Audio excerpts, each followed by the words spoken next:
The smell arrived before the tannery.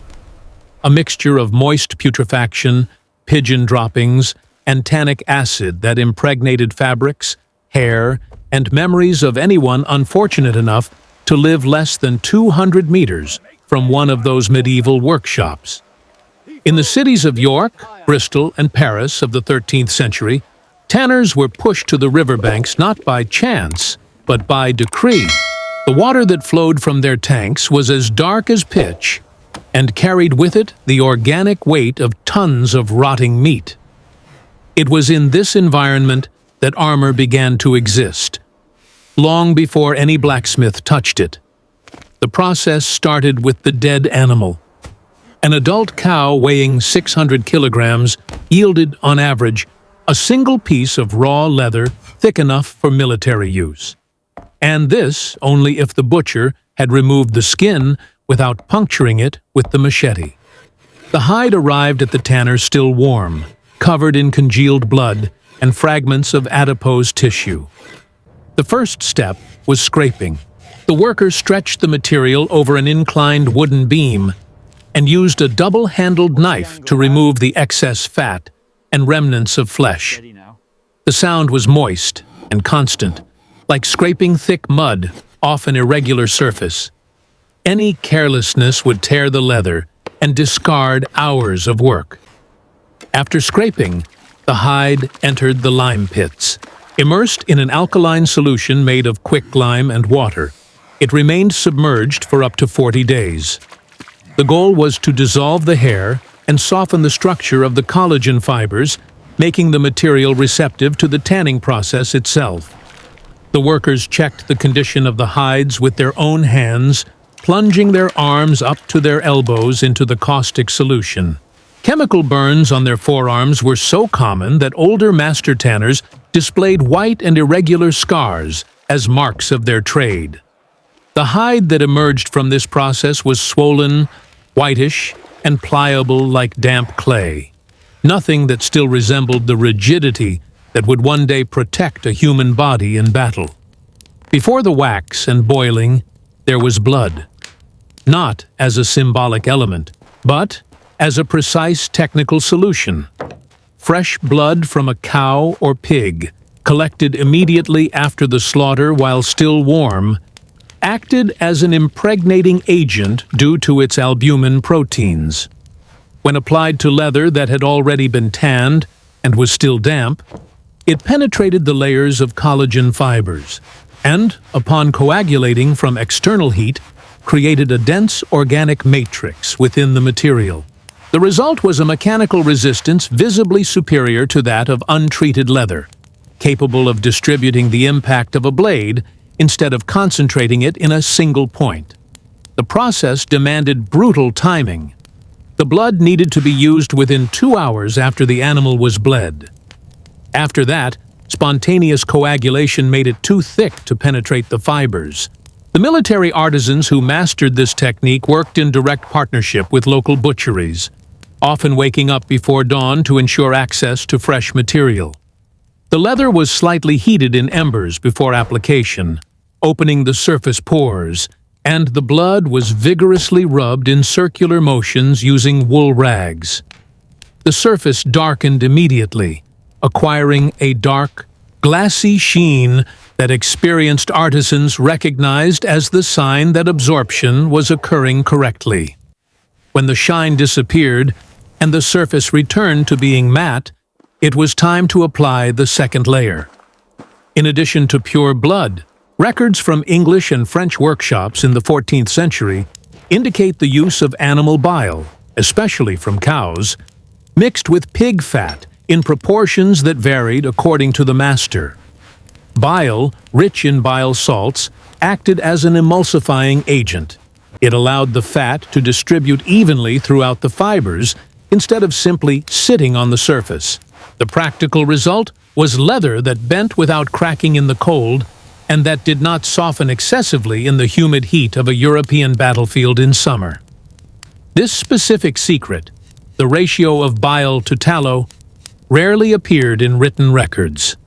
It was passed from master to apprentice through direct demonstration, making the loss of an experienced artisan an economic defeat as serious as the loss of a wheat field. Cuir bouilli is not a medieval legend. It is chemistry applied at a specific temperature, within a narrow time window, with permanent and irreversible consequences if the craftsman misses the point. The process consisted of submerging already treated leather in heated water, or in liquid wax, depending on the regional tradition, between 60 and 90 degrees.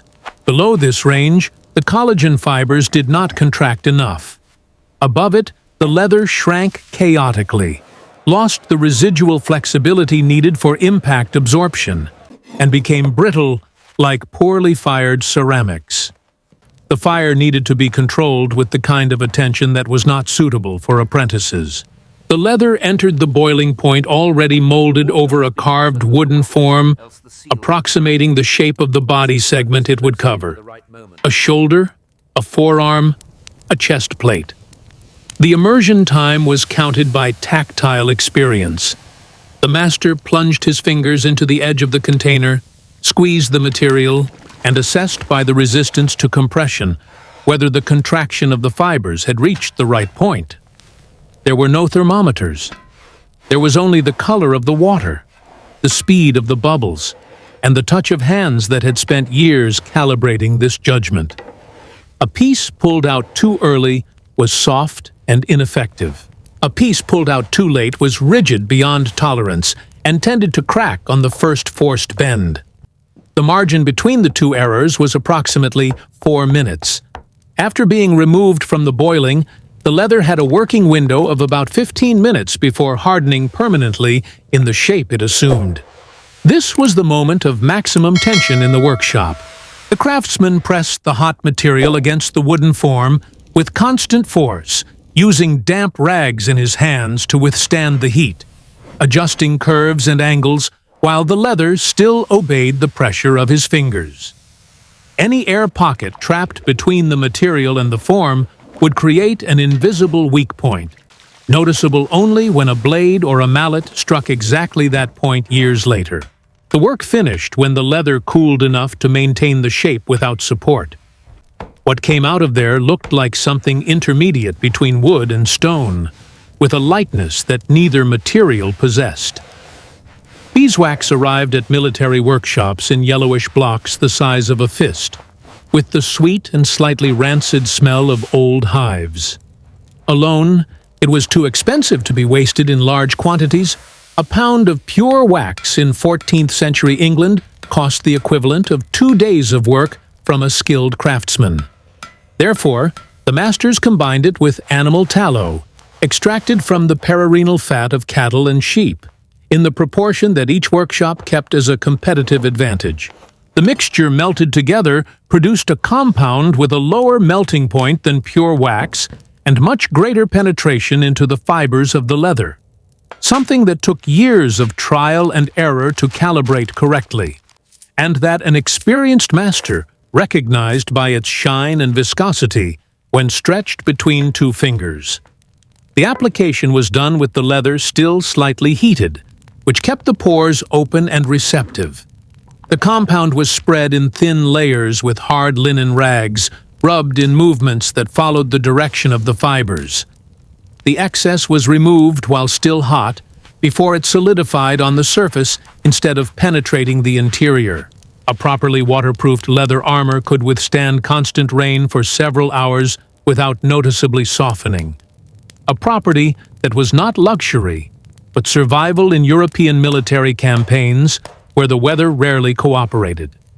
The soldier wearing poorly waterproofed leather discovered the problem in the worst possible way. By realizing that the material had absorbed water over an 8-hour march and now weighed twice what it weighed in the morning, folding at the wrong joint at the most inopportune moment. What medieval records rarely mention, and what the archaeology of artifacts recovered from British bogs began to reveal from the 20th century, is that some pieces had multiple layers of treatment with distinct compositions, an inner layer for deep penetration, with a high proportion of tallow for fluidity, and an outer layer richer in wax, forming a hard and abrasion-resistant surface film. This suggests that the best craftsmen not only had one formula, but a stratified process that treated leather as a material with an interior and exterior with distinct functions. It was the kind of knowledge that did not appear in any written treatise of the period, simply because those who possessed it had no interest in having their competitors read it. A soldier wearing a full cuir bouilli armor in the summer of 1360 carried on his body between 8 and 12 kilograms of hardened leather, depending on the covering. The weight was distributed in a reasonably balanced way, better than wrought iron, which concentrated load on the shoulders, but the ventilation was nil. The waterproof leather did not breathe. At an ambient temperature of 25 degrees, the internal temperature under the plates quickly rose to something close to 40 degrees after 20 minutes of intense movement. The sweat did not evaporate. It accumulated between the linen shirt and the inner surface of the leather, creating a humid and warm environment that favored chronic fungal infections on the skin of the torso and armpits. Military doctors of the time regularly recorded this condition, lacking technical vocabulary to describe it other than skin rot. The smell of a leather armor in use was layered. The outer layer bore the odor of aged wax and tallow, slightly rancid, mixed with the dust and mud of the roads. The inner layer absorbed sweat, blood from minor wounds, and, over time, the permanent odor of human body fat. After a 6-week campaign with no possibility of proper washing, the inside of a cuir bouilli breastplate smelled like something a tanner would immediately recognize. Leather in the process of accelerated organic degradation, constantly refed by the heat and humidity of the body it protected. Experienced soldiers would rub the insides of their pieces with diluted vinegar when access was possible. Not for hygiene in the modern sense, but because they had empirically learned that this slowed down the premature softening of the material in the areas in contact with the skin. The view of a medieval battlefield through the slits of a hardened leather helmet was functionally different from the view through an iron helmet. Leather absorbed sound considerably. The roar of an approaching cavalry sounded muffled, as if heard through a thick wall. This acoustic property had real tactical consequences. Infantry soldiers wearing cuir bouilli helmets reported difficulty in receiving verbal commands during combat, which contributed to the development of visual signaling systems in units that heavily relied on this type of protection. It was armor that protected the body while isolating the man from the surrounding world, a trade-off that those who lived to tell chose to accept, and those who did not live perhaps did not recognize in time. Hardened leather was not abandoned all at once. It was gradually pushed down the hierarchy of military equipment over nearly 100 years, as Gothic metallurgy from northern Italy, centered in Milan and Brescia from the 14th century, developed lamination techniques that allowed the production of steel plates with increasingly smaller thicknesses without proportional loss of strength. A Milanese breastplate from 1400 weighed less than the hardened leather version it replaced, protected against threats that leather simply could no longer contain, especially the new heavy traction crossbows and the first portable firearms, and lasted decades with basic maintenance. The leather, in turn, degraded. It cracked. It absorbed moisture at the joints, and no amount of wax and tallow solved this problem indefinitely. The transition was economically violent for an entire chain of trades. Tanners specialized in military leather, molders, masters of cuir bouilli, and artisans who produced the wooden forms on which the pieces were molded gradually but irreversibly lost market share between 1380 and 1450. Some migrated to the production of high-quality civilian leather, saddles, upholstery, bookbinding. Others simply disappeared from guild records, which in the medieval centuries often meant the same thing as bankruptcy means today. The technical knowledge of cuir bouilli, having not been codified in written treatises with sufficient detail, fragmented and dispersed, along with the artisans who carried it in the memory of their hands. What remained was a disturbing archaeological gap. Leather does not survive through time in the same way that iron does. Medieval metal armors exist in thousands in European museums. Cuir bouilli armors survived in infinitesimal quantities, fewer than 20 pieces with verified authenticity throughout Europe, most fragmented, recovered from swamps, or sealed funerary contexts that slowed decomposition. What we know about this process comes from a combination of guild accounting records, illuminations from manuscripts, and forensic chemical analysis of these few fragments.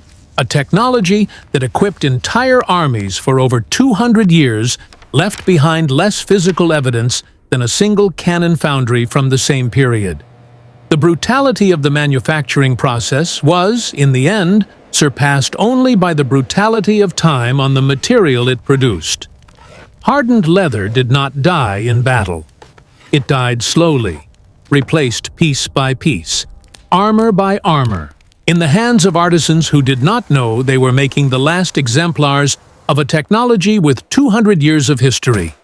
The blood, bile, wax, and fire that transformed an animal hide into military protection represented an accumulation of knowledge so dense and fragile that it disappeared almost without a trace, preserved in the memory of hands that one day stopped working.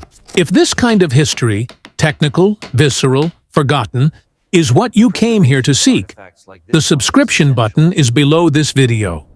Each new episode goes deep where textbooks stop at the surface.